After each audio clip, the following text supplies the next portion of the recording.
Hello and welcome to Power and Freedom. I'm Alana Hunt.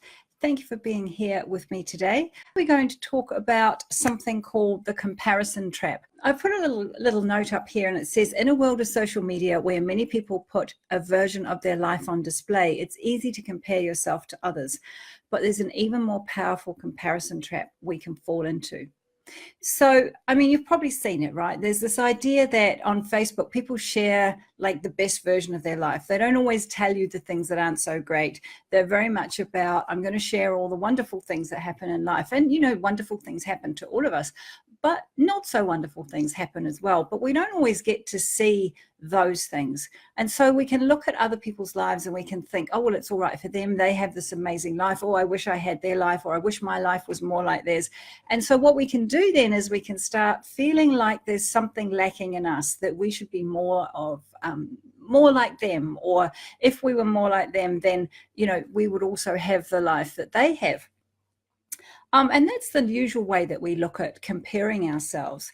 It's a very painful way to live your life. If you're constantly looking at other people and measuring yourself and feeling like you're lacking in some way, that's really destructive for your self-esteem. It's not at all good for helping you build yourself up and to actually create what it is that you want in your life. And lots of people have learned not to do that. You know, we've learned that we're unique people, we're individuals, and that we've learned to treasure and to appreciate who we are in ourselves. And if you haven't done that yet, then, you know, hopefully this series of videos will help you begin to see a little bit more of yourself, connect more deeply and fully with yourself, and maybe avoid some of the things that, you know, will keep you small or keep you feeling like you're less than who you truly are. So the comparison trap that I want to talk about today is what actually happens inside of us. So it has actually nothing to do with a particular person. It has to do with how we see things, and particularly around words. So words have enormous power.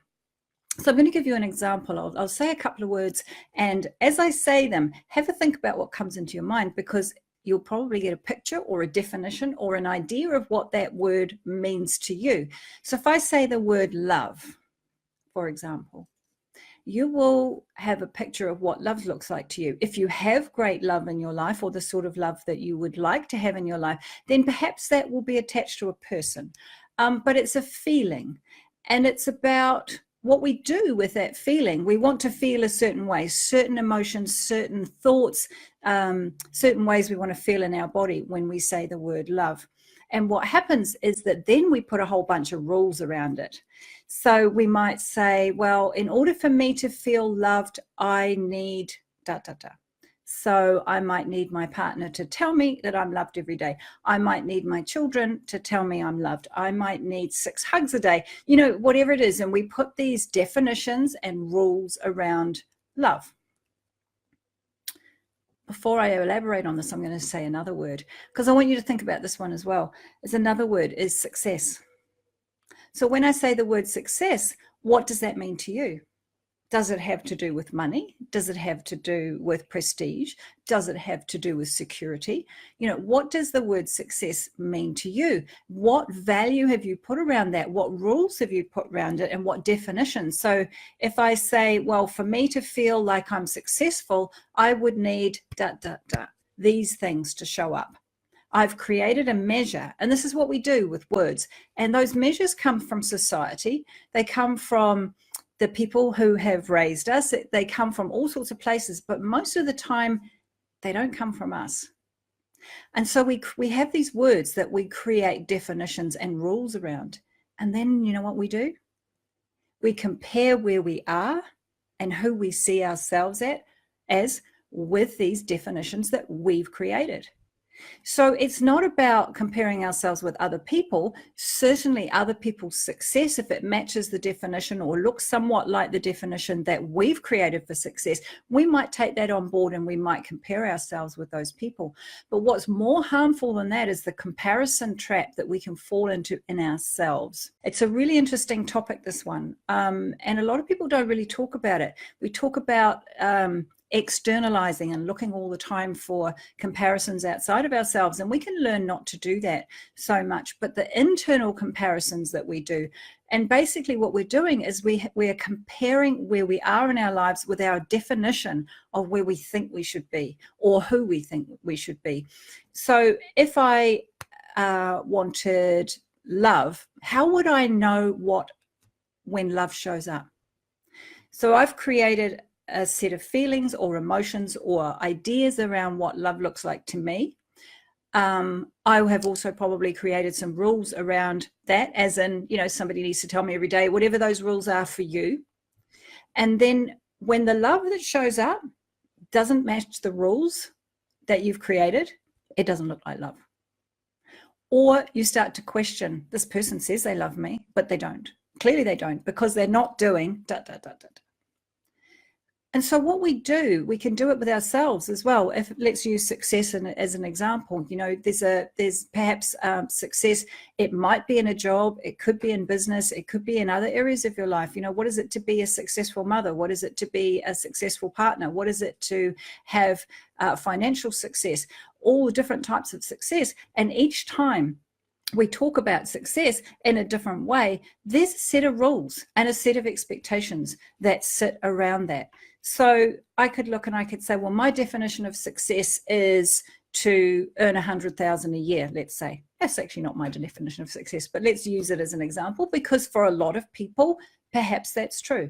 So you realize that you're in a job, you're earning maybe 60,000 a year, and you just feel like you're unsuccessful. You feel like you're never going to achieve the success that you want, that, you're looking for the next job or you're looking for the next opportunity, and no matter how hard you work, you're not at that 100,000 a year, and therefore in your mind you're not successful. Now this is a really simple example and probably not the best one, because this is a much deeper conversation, but this is the sort of thing that we do, and we all do it, every single one of us. The word happiness, what does happiness mean? What would you need to have show up in your life in order for you to say, I'm happy? So when we do this all the time, or often, what we're doing is we're setting ourselves up to be disappointed. We're setting ourselves up to live in a space of constant criticism and not enoughness. So what we're doing is that by creating these rules around words, we are comparing ourselves. And if we don't match our definition, we're not enough. We need to be more, we need to do more, we need to try harder, we need to, whatever the words are. And so what we're doing is we're really hurting ourselves every single day. So this comparison trap is so much more harmful and destructive than whenever you compare yourself to somebody else, because the comparison to somebody else is somebody separate from you. And there's a part of your brain that can understand that it's not you, and that just because that's successful for them, that perhaps your definition is different. But if you're comparing yourself with your own definition, it's a completely internal process. And it is literally like, almost beating yourself over the head every single day. You're just like, I'm not there yet. I mean, when am I going to feel loved? When am I going to feel successful? When am I going to be happy? When are the things going to show up that I need to feel those ways? Because it's always about the feeling. There's a definition that we create, but what you're really searching for is the feeling, the emotion that those definitions, that you perceive those definitions will give you. So if I feel loved, how am I going to feel? I'm going to feel happier. I'm going to feel more secure. I'm going to feel ecstatic. I'm going to feel like I'm important. All of those feelings that actually are attached to the word. So what you have to look at is, or what you can look at, is your definition. You've got to look inside and you've got to say, well, what does success mean to me? If the word success comes up, what does it bring up for me? Get yourself a piece of paper, write success in the center, do like a little mind map or something. So you write success in the center and you say, what does success look like for me? How much money would I want to earn? How many people would I have if you're a social media buff? How many people need to be following me? How many friends might I have? What does success look like to you? And then when you've got that on a piece of paper, have a look at it. Step away from the feeling of, I'm not successful because I don't have these things. Kind of just step yourself into your thinking brain, into your conscious mind, and have a look at each one of those things that you've written on that list. And say, well, when I say success, there's a certain picture, there's a certain definition, something around money, something around fame or worth or friendship, or how many clients would you need, or, you know, whatever it is. Really dive deep and figure out what surrounds it. So if you've got success, then you've got all these things that surround success that would, if those things were in place, you would feel successful. That's really the question. What would I need to feel successful? What would need to show up in results for me to feel successful, or for me to feel loved, or for me to feel happy? And then get into that thinking brain. Go up here. Step away from the emotion, going, well, I don't feel that, I don't have that. And go, okay, so how true is this? How true are these things that I'm telling myself? Actually, do I have to have $100,000 a year? Does that really mean that I'm a success?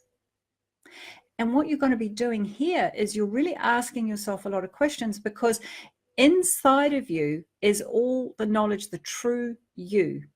And what happens is we build this stuff, and it's usually not about us. But when we go inside, when we ask ourselves the question, say, is that truly success for me? Then you're measuring what the definitions that you've created, you're measuring against that, against your true value system. Because we adopt a lot of stuff, you know, and we don't always ask ourselves what's true for us. There's just so much information, you know, and everybody's saying, oh, well, I'm doing this, and, you know, I'm so fantastic, follow me, do what I'm doing, you know, and, or this is what love looks like. And you see the movies and there's this wonderful romantic relationship, but hey, you know, real life doesn't actually look like that. And so, and although we know that intellectually, we don't always know that deep down inside. We still have this definition of what love should look like. So if somebody loves me, they should say, I love you every day. They should bring me flowers once a week. They should take me out for dinner. They should, you know, they should, all of these things. And each one of those shoulds is a rule. So when you write the word success or love or happiness, let's take those three, and you create like a mind map where you actually look at what the definitions, what would need to show up for me to feel that. That is the question. For me to feel loved, what would need to happen? And then you take a look at those things and you go, well, actually, that's pretty unrealistic. You know, really, is someone going to bring me flowers every single week? And if they don't, am I going to really, truly feel like I'm not loved?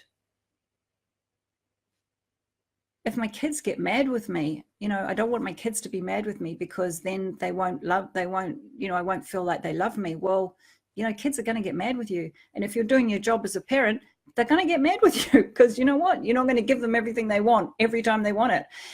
And so what we do is then we set up these behaviors as well with other people. So if I said, well, I want, in order for me to feel loved, I want to receive flowers every day, every week, then you might change your behavior.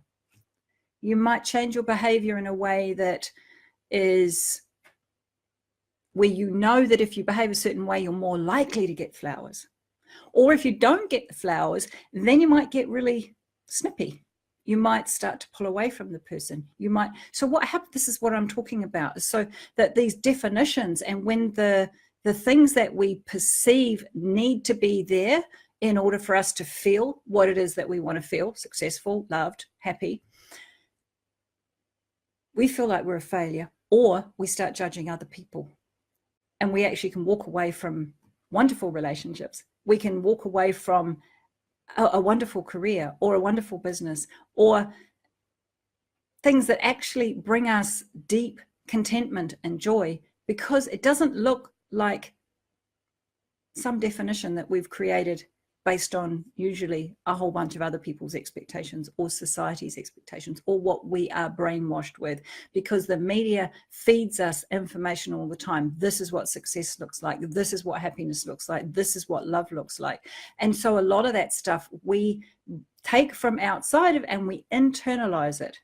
And so then we spend time day in and day out comparing ourselves with our own definition. When I say it's our own definition, it's not actually necessarily true for us, but it's one that we've created and we've internalized, and it becomes the measure of how we perceive ourselves. It becomes the measure of how, you know, we are, whether we are successful, whether we are loved, whether we are happy, however you want to use the word. But these words that are hugely important to us, fundamental to us often as human beings, you know, there's often a need for purpose. Purpose, what does purpose mean to you? You know, is purpose tied to success? Should it be? Does it need to be? Is purpose tied to money? What are all these things? And it's a very, very deep topic, so I'm only just brushing the surface today. But what I'm really wanting you to have a think about is, are you falling into the comparison trap? Are you beating yourself up? Are you impacting your self-esteem in a negative way day in and day out because of the definitions that you have put around certain words, or the expectations that you put around certain words, certain things that you want to feel or achieve or have in your life? And it's a very, very powerful exercise. So I'm just going to run through that again, because it's all very well saying to you, hey, well, you know, are you falling into the comparison trap? But, you know, give you some tools to actually begin to shift that. So the first one is obviously to write the word down, say it in your head, and then just capture those thoughts, capture the vision. If you know, each time, say it again, try and really get to the bottom of what those things would look like. What are the rules? What are the things that would need to show up? What would need to happen for you to feel this feeling? Remember, it's always about the emotion. Pretty much all our behavior is driven by a need to feel a certain way. It's really what we're after, is a certain feeling in ourselves. And so focus on what would need to happen in order for me to feel loved, successful, happy. Write down all the words, all the scenarios, you know, really pull this apart, have a look at it, and then ask yourself for each of those things, is that true? Does that really feel important to me? Ask yourself how realistic it is. How aligned is that to who I am? Because sometimes what happens is that we take on these definitions, and actually, if you were to achieve that, or if that was to happen, you might not even like yourself very much, because it's so far away from the person that you are or the person that you want to be. And we don't realize, because this stuff becomes automatic. It comes down at a deep level, and it kind of sits as like a foundation for how we operate and how we see ourselves in relation to those words or to those emotions that we want to feel. So really have a look at it and go, well, does that feel true for me? Would I really be successful if I was earning 100,000 a year? Can I be successful if I only earn 30,000 a year? Can I be successful if I'm earning 60,000 a year? And actually, is it about the money at all? Or is it about a desire to have more clients, or to have more recognition, or, you know, what's really sitting at the bottom of this? What is it that you really want? And as you begin to unpick this, what happens is that you begin to close the gap. So you close the gap between where you are and where you think you need to be, or where you're comparing that you think you need to be. And it works the other way as well. So sometimes we're really hard on ourselves, and you can look at those definitions and you can go, well, actually, I'm a lot closer to some of those definitions. Once I've pulled it apart and actually gone, well, this is true and that's true, but actually that's not realistic, or actually I wouldn't need to earn this much, or I wouldn't need to have that many clients. Let's get realistic about, you know, what this actually looks like. You discover that the gap between where you are and the gap where, you know, that definition or the comparison that you're making becomes smaller. And so what happens is that then it's achievable. You can begin to recognize and be grateful for where you are, and, you know, really appreciate the success that you have, the love that you have, the happiness that you already have. And yes, you might want more, but the gap between where you are and the gap, you know, if there is a gap at all, because sometimes you actually discover, you know what, I'm more successful than I actually need to be. I have more love than I could possibly wish for. I have happiness. I just didn't see it because I was using a measure that has nothing to do with me. And so as we begin to close that gap, if there's things that you want to grow into, then they're not so far. They're not so scary. They're not like, oh my God, I'm never going to get there. It's so far. Your brain can't do it. You can't go from zero to hero. There's lots of incremental steps along the way. And when we reduce the gap between where we are and truly honestly look at where you are with gratitude and appreciation and where you want to go, actually it's achievable. You can do it. You know you can do it. You've only got to get to there. And then when you get to there, you can reassess. But it's a really powerful way of, we talk about the need for gratitude in our lives. And when you shift the measure, when you bring the measure closer to who you truly are and to your own values and the person that you want to show up in the world as, then actually you begin to appreciate yourself more. You begin to appreciate what you have in your life more. You begin to connect with those emotions that you think you want to feel that are out there somewhere way in the future that you have no ability in this moment to think you're ever going to get there because you're so busy comparing yourself. But what happens is that you actually can recognize that you're not that far away and that you can step into that emotion today. You don't have to wait till you get 100 grand a year, or you don't have to wait till you find a partner who tells you they love you every day and brings you flowers once a week. You don't have to change who you are as a parent just so your kids will like you. You don't have to wait for 100,000 things to show up before you can feel happy. You can start feeling that today. You can begin to understand that where you are is fantastic. And yeah, there might be places you want to go. Yeah, there might be things you want to add, but they're not this insurmountable thing that's way out in the distance and you just think, I'm never going to get there. It's so big of a gap. Narrow the gap. Step into the gratitude and the appreciation of who you are today and where you are today. And yeah, if you want to grow into something else, great. That's amazing. But you cannot grow into something if you don't appreciate where you are right now, because you're constantly comparing. And when you're comparing, you're putting yourself down. You are cutting across your ability to show up and to do what is required in order to take you where you want to go. And this is true, whether it's success, whether it's love. If you have a set of rules around love, when love shows up and it doesn't look the way that you think it should, you're grumpy. You feel like people don't love you. Well, you're not going to find love from a place of nobody loves me. You're not going to grow into the success that you desire from a place of I'm unsuccessful, I'm not good enough. That's not how you get there. First, you step into the I'm already successful. I'm already loved. I'm already happy. And that level, you might want more. You might want to feel a more powerful emotion around that. But narrow the gap. Don't fall into the comparison trap, because what you're comparing yourself with probably isn't even true for you.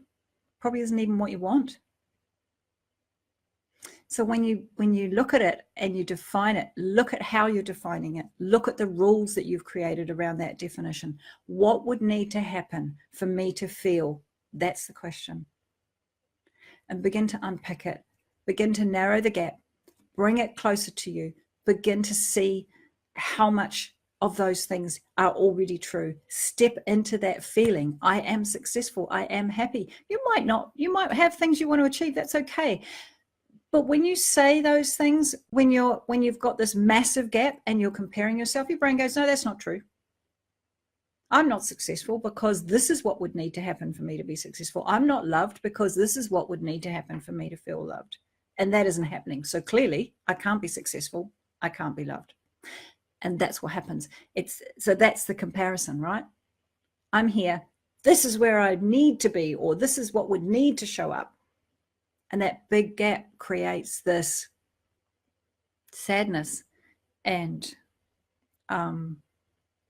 not feeling enough, constantly feeling like you're failing, or that you need to be more than who you are in order to be acceptable, not to other people, but to yourself. And if you can't accept yourself and you can't appreciate and be grateful for who you are and step into those feelings right now, today, then the gap is too big. So narrow the gap. Have a look at it. Take one of those words, love, success, or happiness, whichever one is most important to you. And that's it. You know, we have things that are really important to us and other things, not so much. So find out what's most important to you in your life. Have a look at how you're defining that and have a look at the rules that you're putting around that. And I promise you that you will see some things that you go, well, I don't need that. I've made that up. I don't need that. I don't need that to be happy. I don't need that to feel loved. Actually, there's a lot more love around me than I thought there was. This person loves me as much as they're absolutely capable of loving me. And it's only me who's making a judgment. It's only me who's saying that you don't love me enough, because I've created this whole bunch of rules that actually aren't even true for me. So I can begin to recognize that this person loves me. They show me they love me. They might not show me they love me the way that I thought I wanted to be loved. But actually, I'm already loved. Those rules that we create, particularly in relationships, but also with success and happiness, you know, and other things as well, they really are the very thing that keeps us from what we want.